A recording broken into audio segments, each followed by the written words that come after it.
El responsable del Laboratorio de Biotecnología Serícola de la Facultad de Ciencias Biológicas, César Rodolfo Vargas, nos recibió en su espacio de trabajo donde viene realizando la crianza de gusanos de seda, el mismo que requiere un especial cuidado, desde el primer estadio donde se incuban los huevecillos hasta el quinto, donde finalmente se obtiene la fibra más fina que es la seda.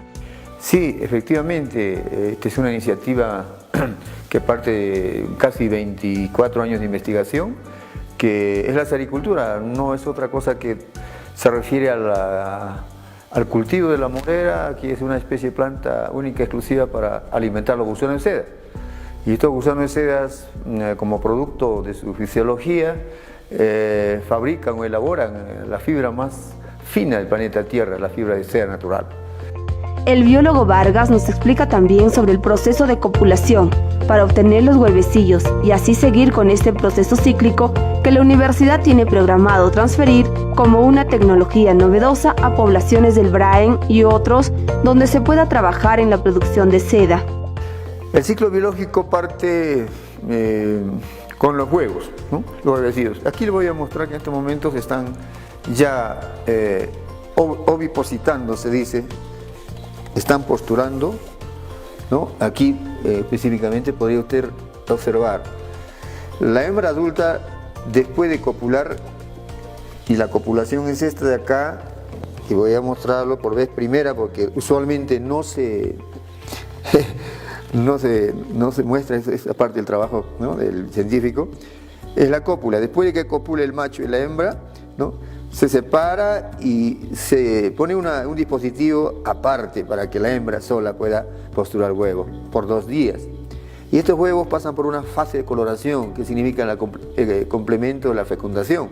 Entonces puede usted ver aquí, se está tornando ya oscuro, ¿no? De lo que era amarillo, un poco crema, etc.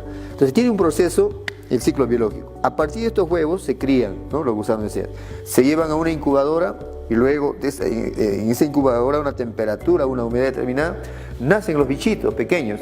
Esos bichitos pequeños los criamos en bandejas. En estos momentos ya se está culminando un ciclo de crianza. Entonces, pero sí, de esos bichitos, conforme transcurre el tiempo, van cambiando, ¿no? En cuanto a características del diseño del cuerpo, en tamaño, en peso, en forma.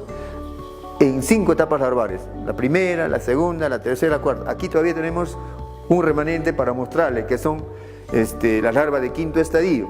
Estas larvas de quinto estadio dejan de alimentarse, ¿no? Es un indicador de que ya han madurado, han sintetizado dos proteínas elementales, fibroína y la sericina.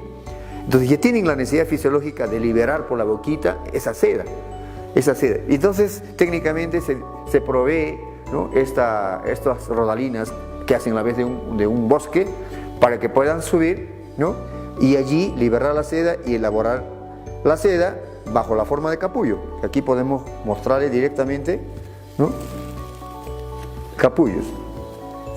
¿Qué significa esto? Que estas larvas liberan la seda, construyen estos capullos para que en el interior se conviertan en un tercer estadio que se conoce con nombre de pupa. Y esas pupas pasan finalmente digamos, generar los adultos, que son estas de acá, ¿no? Que acabo de mostrarle.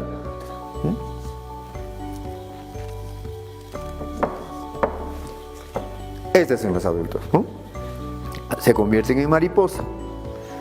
Entonces, con fines de que nosotros queremos obtener hilo de seda del capullo, tenemos que cosechar los capullos antes que esas pupas se conviertan en mariposas. Las mariposas del interior, para salir afuera, en palabra muy sencilla, liberan un ácido y ese ácido los quema en uno de los polos, y cuando queremos obtener hilo ya sale entrecortado. Entonces es una parte de manejo biotecnológico el proceso para obtener el hilo.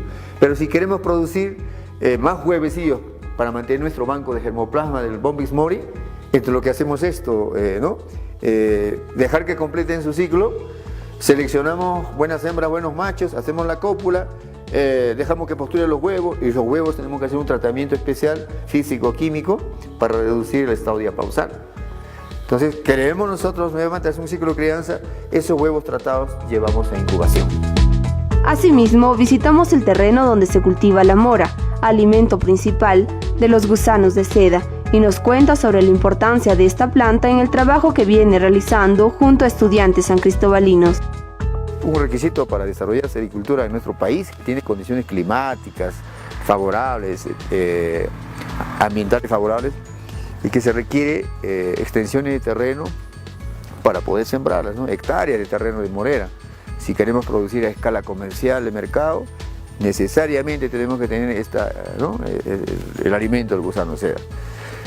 Nosotros próximamente estaremos implementando, como volvía ya a manifestar anteriormente, en el BRAE, ¿no? en el convenio suscrito ya con la Municipalidad Distrital de Pichari, donde tenemos 400 hectáreas y una parte va a ser asignado para el proyecto de sericultura. Entonces se va a convertir nuestra universidad en un centro de investigación y transferencia tecnológica para la crianza de gusano de seda, para la producción de la fibra de seda, que va a beneficiar socialmente, económicamente, como una actividad alternativa al BRAE, ¿no? Las zonas que son de influencia de la región de Ayacucho, nuestra universidad, parte de la selva de Junín, Cusco y Ayacucho.